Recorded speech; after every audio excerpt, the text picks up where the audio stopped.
Ya, Ibu Bapak dan saudara-saudari serta anak-anak juga suster yang terkasih, menarik untuk menyimak dan merenungkan bacaan pertama yang saya kira terkait erat dengan bacaan Injil, ya kan. Tadi dikisahkan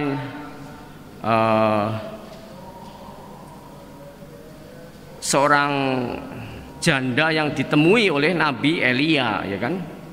Lalu Nabi Elia meminta kepada janda itu untuk mengambilkan air dan juga meminta untuk membuatkan roti, ya kan. Lalu perempuan atau janda tersebut mengatakan, ya demi Tuhan Allahku yang hidup, sesungguhnya tidak ada roti padaku sedikit pun kecuali segenggam tepung dalam tempayan dan sedikit minyak dalam buli-buli. Kita tahu kan, kalau ya ini kan juga saya kira Anda juga pernah membaca lah, kalau roti di Timur Tengah sana kan dibuat mungkin dari tepung yang mungkin sudah difermentasi gitu kan, lalu kalau diulet dibejek-bejek gitu kan, kemudian menjadi roti, lalu mungkin dipanggang dulu kemudian udah jadi roti, jadi gampang sekali seperti itu kan. Nah, ternyata janda yang ditemui oleh Nabi Elia adalah seorang janda yang sungguh-sungguh miskin, ya kan. Dia mengatakan bahwa dia sedang mengumpulkan ya kayu api dan dia akan mengolahnya bagi dirinya sendiri dan bagi anaknya, kan setelah memakannya akan mati. Kenapa? Karena dia tampaknya sudah tidak punya stok makanan lagi kan.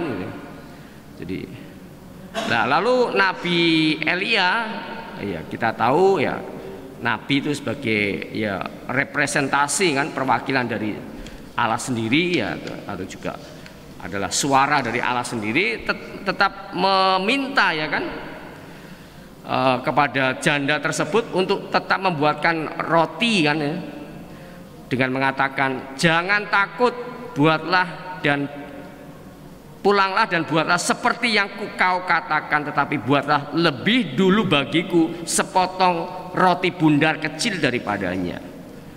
Ya, dan kemudian si janda tersebut, janda yang miskin, sangat miskin tersebut ya melakukan hal itu, ya kan.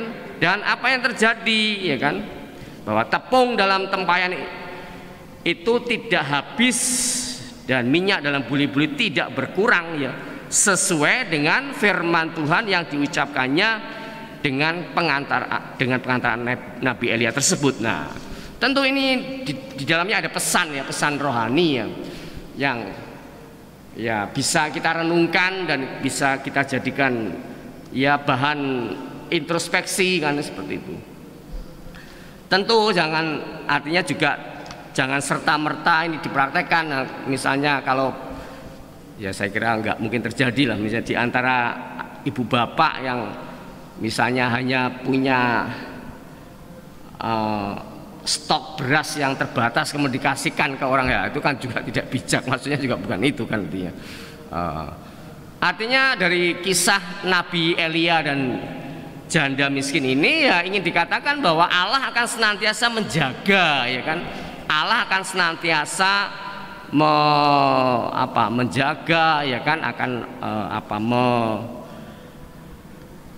membuat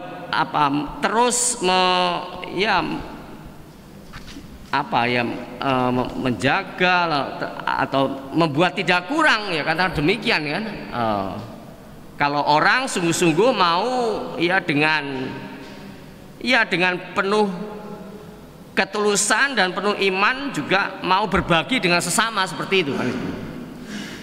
Nah, saya kira ini juga yang menjadi semangat dari bacaan Injil kan. Dari bacaan Injil ini kan, bacaan Injil Markus ini kan terdiri dari 2 perikop kan. Perikop mengenai peringatan Yesus kepada orang banyak mengenai sikap dan perilaku ahli-ahli Taurat ya, yang dikatakan suka berjalan-jalan itu artinya kan mungkin pamer kan ya, pamer memakai jubah panjang ya, dan suka menerima pengobatan di pasar. Sedangkan perikop yang kedua ya kan mengenai seorang janda miskin yang tadi ya dipuji oleh Yesus ya, karena dia ini terkait dengan ini kan ketulusannya, keikhlasannya, pengorbanannya ya kan, yang memberi bukan dari kelimpahan tetapi memberi dari kekurangan. Nah, saya kira ini saya kira Anda bisa menangkap semangat atau ya semangat atau spirit atau ya juga kebijaksanaan rohani yang ingin dikatakan ya lewat Injil Markus ini ya kan. Jadi saya kira ini memang tadi walaupun dua perikop tapi ini ada kaitannya, seperti yang tadi saya katakan dalam pengantar ya, bahwa sikap dan pandangan ya, atau juga perilaku dari ahli-ahli Taurat ini kan berporos ya kan, berpusat pada diri sendiri. Mereka memang orang yang terhormat, dan kita tahu ya ahli Taurat itu adalah ya mereka yang orang-orang yang tugasnya adalah mengajar dan menafsirkan terutama mengenai ya kelima kitab Musa ya, Pentateuch itu ya, seperti itu, atau Taurat ya. Tapi ternyata ya perilaku mereka hanya dilakukan untuk supaya dilihat orang ya. Dan saya kira kalau Anda membaca perikop yang lain, memang misalnya dalam Matius 23 ayat 3 memang di sana dikatakan Yesus sudah memperingatkan ya kepada ya khalayak ramai ya kan, kepada orang-orang agar ya waspada terhadap perilaku para ahli Taurat dan orang Farisi. Sekali lagi Matius bab 23 ayat 3 dikatakan ya, sebab itu turutilah dan lakukanlah segala sesuatu yang mereka ajarkan kepadamu. Maksudnya mereka adalah ahli-ahli Taurat dan orang Farisi. Tetapi janganlah kamu turuti perbuatan mereka. Mereka itu adalah ahli-ahli Taurat dan orang-orang Farisi, karena mereka mengajarkannya tetapi tidak melakukannya. Itu Anda bisa baca dalam Matius bab 23 ayat 3 ya, seperti itu. Dan Ibu Bapak dan Saudara terkasih, saya kira tentu apa yang perlu kita jadikan bahan renungan dan juga bahan introspeksi adalah terutama sikap si janda yang memberikan dari kekurangannya ya kan, dari kekurangannya bukan dari kelebihannya. Memang sih ya, harus kita akui kan, kalau secara konkret ya, kalau kita punya uang 1 juta lalu memberi derma 10.000 atau bahkan 20.000 sesuatu yang mudah kan. Tetapi kalau kita misalnya mempunyai uang hanya 100.000 lalu harus memberi derma misalnya 20.000 kan, ini memang terasa ya. Tapi saya kira bacaan Injil dan juga bacaan pertama pada kesempatan perayaan Ekaristi Minggu Biasa ke-32 ini ingin ya, saya kira memberikan sesuatu yang lebih dalam dari sekedar soal derma. Saya kira artinya memang pada akhirnya memang orang juga dituntut ya memberikan yang terbaik bagi Tuhan. Saya kira seperti itu, dan saya kira Anda sudah tahu ini semua ya. Memang kadang-kadang dalam prakteknya memang tidak mudah, tetapi saya kira soal memberi itu kan tidak hanya soal materi kan. Artinya orang bisa memberi hiburan kepada orang lain, orang bisa memberikan peneguhan bagi orang lain, orang bisa memberikan senyuman pada orang lain ya kan. Dan kalau itu dilakukan dengan ya kesungguhan, dilakukan dengan ketulusan, keikhlasan ya kan, dengan kerendahan hati, dengan semangat untuk mengasihi, maka saya kira pemberian yang non material seperti ini saya kira juga bisa memiliki arti dan makna yang luar biasa bagi orang lain ya. Ya secara lebih konkret ya sebentar lagi kita akan mempunyai gereja yang sangat bagus ya kan, gereja yang ya sangat ya cukup megah lah. Saya kira kita juga kepada kita diamanatkan ya, ya nanti cobalah ya apa namanya, artinya kita bisa berkoordinasi, kita bersama-sama memelihara misalnya soal kebersihan gereja dan seterusnya dan sebagainya. Saya kira kalau itu Anda lakukan dengan sungguh-sungguh ya, Anda lakukan dengan sukacita, dengan penuh keikhlasan, dengan kegembiraan, dengan juga rasa cinta bahwa ini juga milik bersama ya kan, bahkan gereja kita yakini sebagai tempat Tuhan ya, seperti itu. Maka apa yang kita lakukan ya, walaupun hanya dengan membersihkan kaca ya kan, membersihkan lantai, kalau itu dilakukan dengan sungguh-sungguh, maka saya kira ini memberi makna yang ya, makna yang luar biasa bagi ya apa namanya sikap kita memberi seperti itu ya.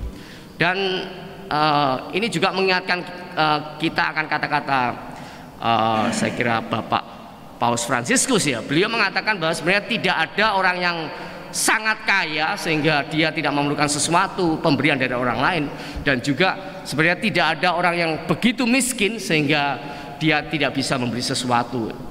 Artinya ya sebenarnya setiap dari kita bisa memberikan sesuatu ya, dan tidak usah berupa materi ya, tidak harus materi ya, tapi ya banyak kan sikap melayani ya, sikap tulus, sikap kerendahan hati, semangat untuk ya apa ya, untuk berbagi bersama-sama ya.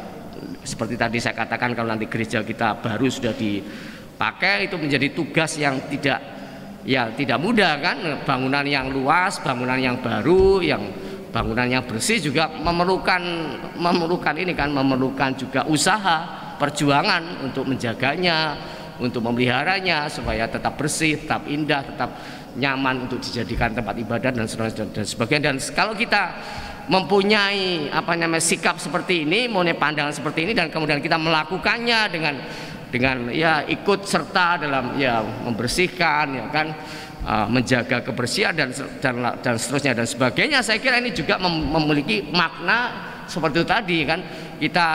Artinya kita memberi tidak hanya dari apa yang kita punya atau dari kelimpahan kita, tapi kita memberi dari kekurangan kita.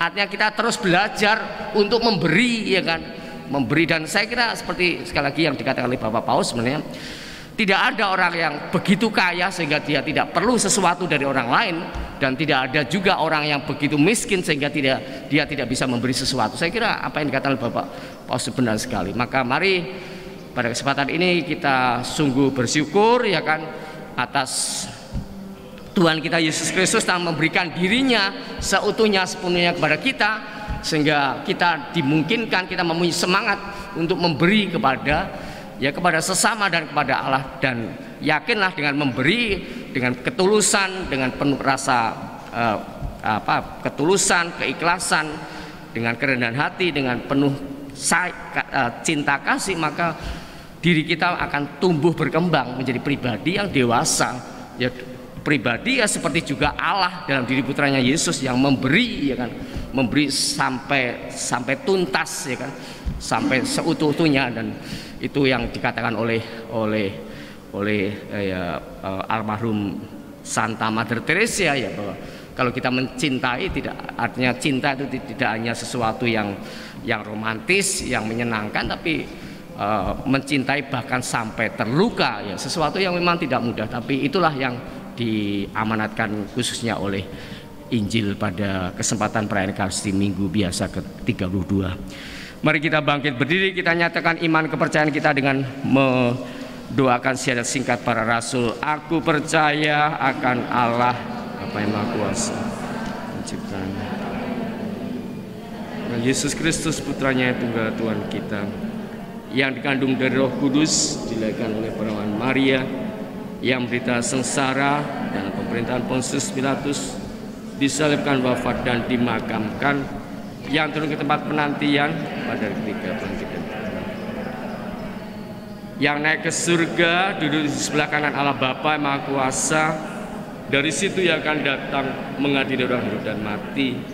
Aku percaya akan Roh Kudus, gereja yang kudus, persekutuan para kudus, dosa, bangkit dari badan, kehidupan kekal. Amin.